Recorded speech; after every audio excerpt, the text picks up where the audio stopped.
Ladies and gentlemen, welcome to the Liviz Entertainment Channel, where I keep it real and call out the swamp trap. And a lot of advice out there is just not applicable to you. Let's hear what Natalie Dawson has to say. Be wary of it. If you haven't been following what's going on in Delaware, now would be the time to pay attention. Where your business is formed or incorporated really matters because the state can decide very important legal issues. And Delaware has always been known as one of the best pro-business states to incorporate or form your business. But that has started to change, and Tesla just pulled out, and some of Elon's buddies are also pulling out, and they're moving to other more business-friendly states because the judge has started to make decisions that are more pro-minority shareholders versus the business owner or the founder. All right. Respectfully, here we have a little brushstroke approach to just present everything and encourage you to be careful where you incorporate and even using big names like Tesla to kind of build credibility as to you should pay attention to this. First and foremost, you should ask yourself what position you are. And chances are most viewers that are viewing this, I'm going to give you the best advice you've ever heard. You ready for it? Do not form a company. Do not incorporate. And you're thinking, what is this guy talking about? Well, let me break it down to you real simply.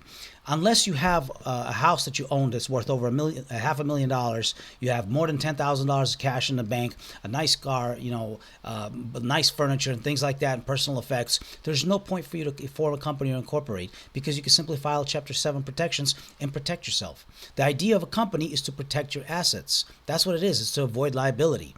Unless, of course, you start building bigger companies where you could try to sell stock, and we'll address that in a second. And again, I'm making a huge point here because if you do incorporate or form a company, you actually may prevent your business growth because if you do get a frivolous lawsuit, guess what? You now have to have a lawyer to represent you. You can't go in there, Your Honor, this is frivolous. I want to speak. I want to make a statement. They're going to say we move to strike his testimony or strike it from the record because he's not a licensed attorney. He can't represent the company. The judge is going to say this matter is continued. Sir, ma'am, please go out there and find yourself a lawyer to represent your company.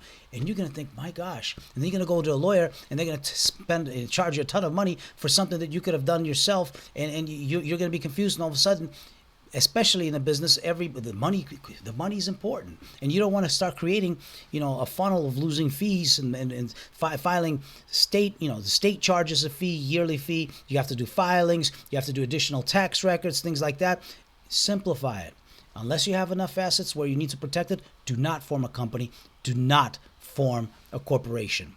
Now, of course, at some point when you do form it, it is true that some states offer better legal protections for if you have a big, like 100 stocks and you only owe a few stocks, some jurisdictions will recognize some protections that they may have that other jurisdictions may not recognize it.